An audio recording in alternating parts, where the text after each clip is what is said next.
नमस्ते, मैं हूँ आदर्श श्रीवास्तव और आज मैं आपको एक नए दोस्त से मिलवाना चाहती हूँ।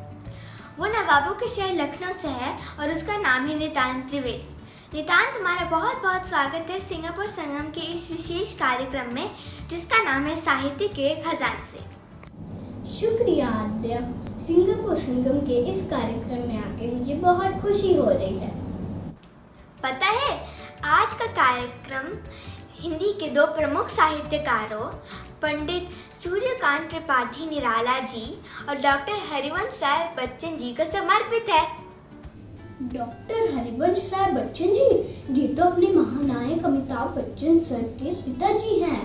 मैं तुम्हें उनके बारे में कुछ बताना चाहता हूँ। अरे वाह, ये तो बहुत अच्छी बात है क्योंकि मैं भी तुम्हें उनके बारे में कुछ बताने वाली हूँ। लेकिन पहले ये बताओ कि 27 नवंबर 1907 में श्री प्रताप नारायण श्रीवास्तव और श्रीमती सरस्वती देवी जी के घर में जन्मे हरिवंश राय जी श्रीवास्तव से बच्चन कैसे बन गए? मैं बताता हूँ आद्या। हरिवंश राय जी अपने घर में सबसे छोटे थे, इसीलिए सारे लोग उनको बच्चन यानी कि बच्चा कह के पुकारते थे। वैसे तो उनका उपनाम श्रीवास्तव था, लेकिन आगे चलकर उन्होंने अपनी कविताओं में बच्चन लिखना शुरू कर दिया। ये नाम इतना प्रसिद्ध हुआ कि सारे लोग उन्हें बच्चन के नाम से पहचानने लगे। आगे चलकर उनके परिवार में एक परंपरा शुरू हो गई कि नाम के आगे बच्चन लगाने शुरू हो गया, ताकि लोग जान सकें कि महाकवि हरिवंश राय बच्चन जी के घर से हैं।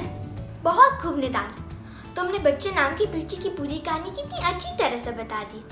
नाम से जुड़ी मैं भी तुम्हें एक छोटी सी कहानी बताना चाहती हूँ। 1942 में जब देश में भारत छोड़ो आंदोलन चल रहा था, तब हरिवंश राय जी के पुत्र का जन्म हुआ। उन्होंने अपनी मित्र सुमित्रा नंदन पंत जी से पूछा, लड़की के लिए कोई नाम बताइए। तो उन्होंने कहा अमिताभ। अच्छा, तो ये कहानी अमिताभ बच्चन सर के नामकरण की।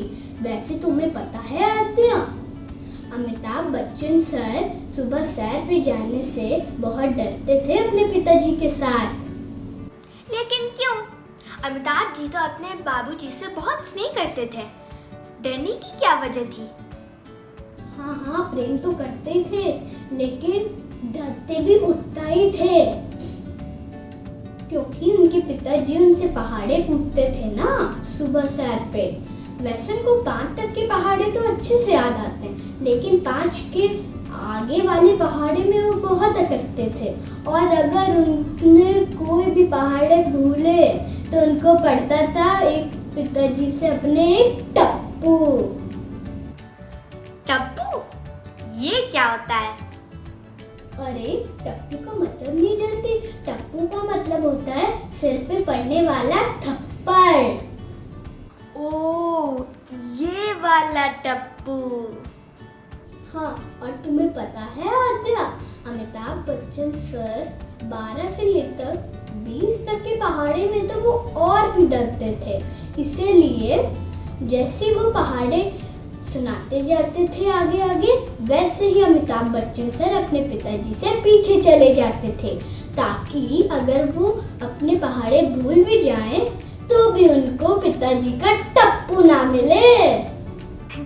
ये तो बिल्कुल अपनी कहानी जैसी लगती है। पहाड़ा भूलने पर टप्पू तो नहीं, लेकिन मम्मी पापा की डांट तो जरूर मिलती है। कितनी अजीब बात है। कभी वो हमारी मुश्किलें बढ़ाते हैं, तो जब हम मुश्किलों में पड़ जाते हैं तो हमारा हौसला भी बढ़ाते हैं। तुम्हें पता है कि अमिताभ बच्चन जी को बचपन से ही नाटकों में भाग लेने का शौक था। नैनीताल की शेरवुड कॉलेज में एक नाटक होने वाला था, पर उसके पहले वो बीमार पड़ गए और वो नाटक में भाग नहीं ले पाए। वो बहुत दुखी थे। इसीलिए हरिवंश राय जी उनके पास आए और उनसे कहा कि मन का हो तो अच्छा और मन का ना हो तो और भी अच्छा। लेकिन मन का ना हो तो अच्छा कैसे हो सकता है? क्योंकि जब अपने मन की ना हो तो वही होता है जो ईश्वर की मर्जी होती है, और जो ईश्वर की इच्छा होता है उसमें हमारा हित ही छिपा रहता है। बिल्कुल सही कहा। अब देखो ना, अभी स्कूल भी बंद बाहर खेलने भी नहीं जा पा रहा हूँ। मैं बहुत उदास भी रहता हूँ अभी। लेकिन भगवान ने मेरी उदासी दूर कर दी। मुझे सिंगापुर संगम के इस अवसर में आने का मौका मिल गया।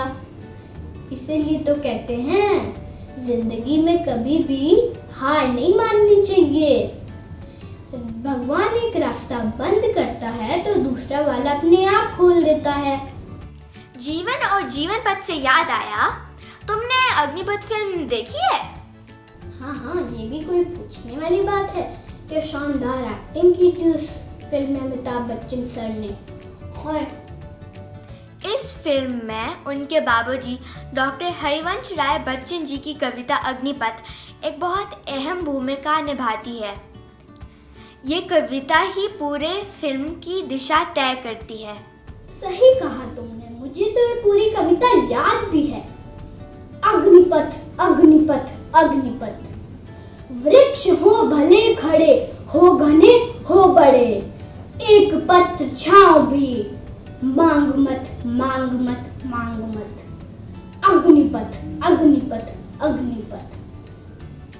तू ना थमेगा कभी, तू ना रुकेगा कभी, तू ना झुकेगा कभी। कर शपथ, कर शपथ, कर शपथ। अग्निपथ, अग्निपथ, अग्निपथ। ये महान दृश्य है, चल रहा मनुष्य है, अश्वेत रक्त से लथपथ, लथपथ, लथपथ। अग्निपथ, अग्निपथ, अग्निपथ, अग्निपथ, अग्निपथ, अग्निपथ। अग्निपथ अग्निपथ करते करते पता नहीं नितांत किस पथ पर निकल गया।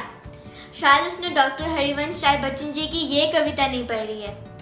पूर्व चलने के बटोही बाट की पहचान कर ले, पुस्तकों में है नहीं छापी गई इसकी कहानी, हाल इसका ज्ञात होता है न औरों की ज़बानी, पर गए कुछ लोग इस पर छोड़ पैनों की निशानी, यह निशानी मूक होकर भी बहुत कुछ बोलती है, खोल इसका अर्थ पंथी पंथ का अनुमान कर ले, पूर्व चलने के बटोही बाट की पहचान कर ले। ओ बटोही मतलब नितांत, कहाँ चले गए? नितांत, नितांत।